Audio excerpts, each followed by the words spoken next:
Very good morning. Without wasting our time we should start. आइए आज हम दो बातों पर चर्चा करेंगे।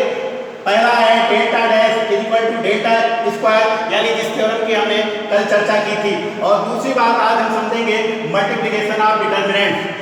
Delta dash equal to delta square. वास्तव में डेल्टा डैश क्या है? डेल्टा डैश किसी दिए गए डिटर्मिनेंट के कोफैक्टर से बने हुए डिटर्मिनेंट को कहते हैं। यानी डेल्टा डैश क्या है? किसी दिए गए सारणिक के सहगुणनखंडों से बने हुए सारणिक को हम डेल्टा डैश से प्रकट करते हैं। अब मान लीजिए इसको एक उदाहरण के द्वारा समझते हैं। एक डिटर्मिनेंट हम मान लेते हैं, डिटर्मिनेंट इक्वल टू 4 3 3 इन रो, 3 2 1 इन रो, 3 4 5 इन रो। ये डिटर्मिनेंट दिया गया है। इस डिटर्मिनेंट का हम एक्सपेंशन इसकी फर्स्ट रो के रिस्पेक्ट में करते हैं, expansion with respect to first row. अब मान लीजिए इसका हम जब पहला एलिमेंट लेते हैं 4, तो ये पंक्ति और ये स्तंभ छूटने के उपरांत जो हमें ये सब डिटर्मिनेंट माइनस प्राप्त होगा, इसकी वैल्यू होगी 5 2 10 -4, तो 10 -4। उसके उपरांत जब हम सेकेंड रो लेंगे माइनस का चिन्ह लगेगा और -3, तो उसके बाद ये रो और ये कॉलम छूटने के बाद हमें क्या प्राप्त होगा? 5 3 15 एंड -3 1 3। उसके बाद जब हम इस फर्स्ट रो के थर्ड एलिमेंट को लेते हैं, तो ये रो और ये कॉलम यानी फर्स्ट रो और थर्ड कॉलम छूटने के उपरांत जो हमें माइनर प्राप्त होगा वो 3 2 3 4 प्राप्त होगा, जिसकी वैल्यू क्या हो जाएगी? 3 4 12 -2 3 6, तो 12 6। तो इस प्रकार से हमें इस दिए गए डिटर्मिनेंट की वैल्यू 6 प्राप्त हो जाएगी। Now delta is equal to 6, then delta square equal to 6 square, this is equal to 36। यानी दिए गए डिटर्मिनेंट की वैल्यू 6 है और उसका वर्क करने पर हमें 36 प्राप्त होता है। अब आइए हम इस डिटर्मिनेंट के कोफैक्टर्स करते हैं। इन कोफैक्टर से हम एक डिटर्मिनेंट बनाएंगे। तो दिए गए डिटर्मिनेंट के कोफैक्टर्स में हम प्रॉपर साइन का यानी उसके उचित चिन्हों का भी प्रयोग करेंगे। जैसे कि पहली रो और पहली कॉलम यानी फर्स्ट रो और फर्स्ट कॉलम, पहली पंक्ति पहला स्तंभ जब हम लेंगे तो -1 की पावर 1 + 1, यानी ये पंक्ति है और ये स्तंभ है, तो पहली पंक्ति और पहला -1 की पावर 1 + 1, जो कि 1 + 1 एक सम संख्या है, यानी इसका चिन्ह धनात्मक रहना है। तो पहली पंक्ति और पहला स्तंभ छोड़ने के बाद हमें ये माइनर प्राप्त हो जाएगा 2 1 4 5 2 1 4 5, जिसकी वैल्यू क्या हो जाएगी? 5 2 10 -4 1 4, तो 10 -4 = 6। अब हम जब फर्स्ट रो और सेकंड कॉलम लेंगे तो -1 की पावर फर्स्ट रो और सेकंड कॉलम 2 and 1 3, जो कि एक विषम संख्या है, यानी इसका चिन्ह ऋणात्मक रहना है। जब हम फर्स्ट रो और सेकंड कॉलम छोड़ देंगे तो हमें जो माइनस प्राप्त होगा 3 1 3 5, यानी 3 1 3 5, जिसकी वैल्यू 5 3 15 -3 1 3, यानी 15 - 3 = 12, और चूंकि ऋणात्मक चिन्ह है इसलिए -12 हो जाएगा।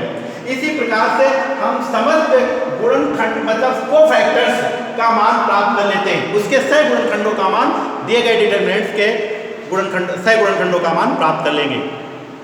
अब हम इन कोफैक्टर्स को यानी दिए गए गुणनखंडों को एक डिटर्मिनेंट के रूप में इस प्रकार से व्यवस्थित करते हैं। जैसे मान लीजिए इन कोफैक्टर्स को हम क्रमशः A1 B1 C1 A2 B2 C2 A3 B3 C3 से निरूपित करें तो हमें delta dash is equal to ये डिटर्मिनेंट प्राप्त हो जाएगा A1 B1 C1 A2 B2 C2 A3 B3 C3, जो कि दिए गए डिटर्मिनेंट के कोफैक्टर से बना हुआ डिटर्मिनेंट है, जिसको हमने डेल्टा डैश लिखा। अब A1 B1 C1 A2 B2 C2 A3 B3 C3 की वैल्यूज हम पुट करते हैं इसमें, तो हमें ये डिटर्मिनेंट प्राप्त हो जाएगा।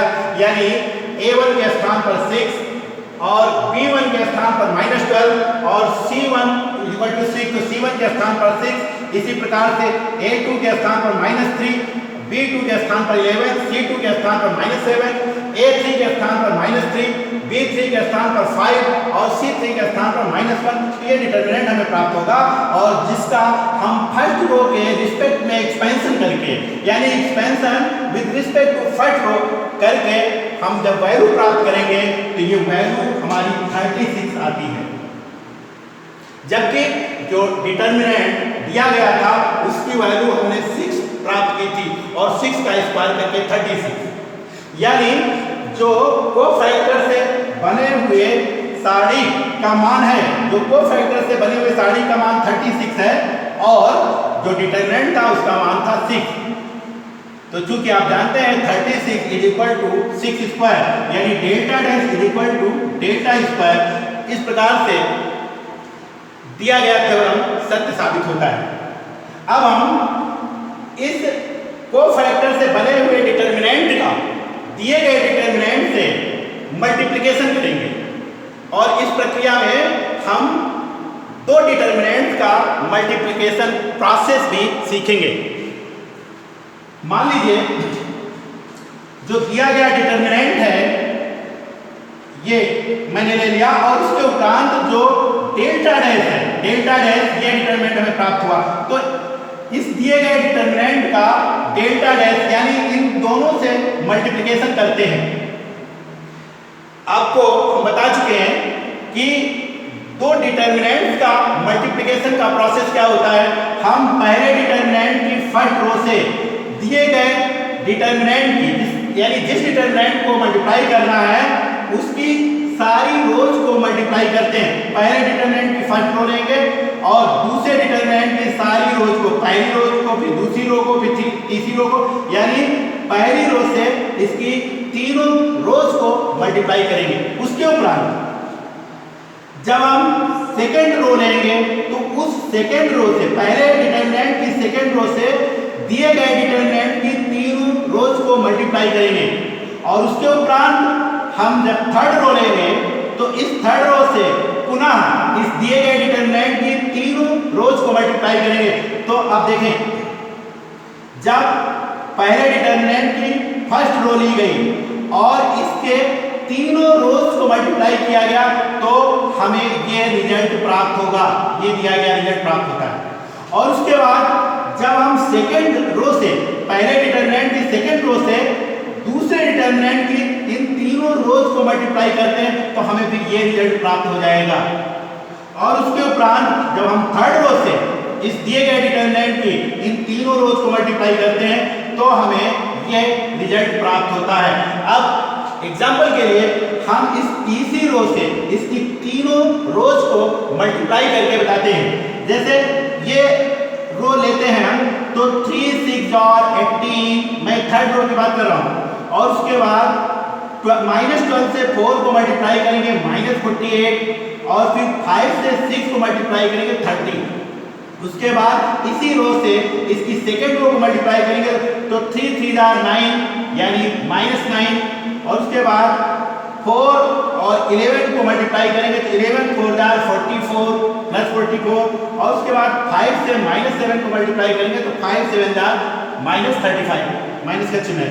अब उसके बाद इस रो से हम इसकी थर्ड रो से इसकी थर्ड रो को मल्टीप्लाई करेंगे तो 3 3 9 यानी -9, माइनस का चिन्ह है। और उसके बाद 4 से 5 को मल्टीप्लाई करेंगे तो 4 5 20 और उसके बाद 5 से -1 को मल्टीप्लाई करेंगे तो -5 हो जाएगा। अब ये जो डिटर्मिनेंट हमें प्राप्त हुआ है वो इस रूप में प्राप्त होगा, यानी किसी दिए गए डिटर्मिनेंट और उसके कोफैक्टर से बने हुए डिटर्मिनेंट को जब हम मल्टीप्लाई करते हैं तो हमें केवल उसके डायगोनल में यानी उसके विकर्ण में, अग्र विकर्ण में एलिमेंट्स मिलते हैं और ये एलिमेंट्स उस दिए गए डिटर्मिनेंट की वैल्यू के इक्वल होते हैं। जब हम इन दोनों के मल्टीप्लिकेशन अर्थात डेल्टा और डेल्टा डैश का मान निकालते हैं तो हमें डेल्टा क्यूब यानी इसका मान अगर निकालेंगे तो 6 क्यूब प्राप्त हो जाएगा। तो delta into delta dash is equal to delta cube, और अगर दोनों पक्षों में हम डेल्टा से डिवाइड कर दें तो हमें delta dash equal to delta square प्राप्त हो जाता है। इस प्रकार से ये दिया गया जो थ्योरम है, प्रमेय है, वो सिद्ध होता है। ओके, समझ गए ना? ओके।